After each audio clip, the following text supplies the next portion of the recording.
মনে করবেন, আপনি মনে করবেন আপনার সমস্ত গুনাহ মাফ হয়ে গেছে, এরকম একটা হালকা অনুভূতি আপনার ভেতরে কাজ করবে।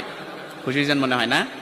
এজন্য আমরা যদি ছোট্ট এই দোয়াটি পড়ে আজ রাতে ঘুমাতে পারি, সকালে উঠে ফলাফল দেখবো ইনশাআল্লাহুল আজিজ।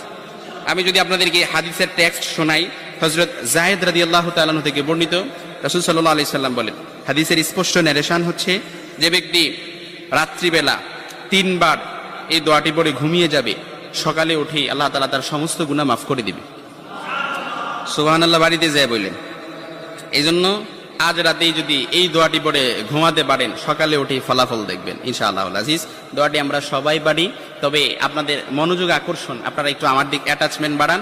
আমি আপনাদেরকে বলতেছি, সবাই পারি, আমার সাথে একটু ঠোঁট মিলাবেন। আস্তাগফিরুল্লাহাল্লাযী লা ইলাহা ইল্লা হুয়াল হাইয়ুল কাইয়্যুম ওয়া আতুবু ইলাইহি লা হাওলা ওয়ালা কুওয়াতা ইল্লা বিল্লাহিল আলিয়্যিল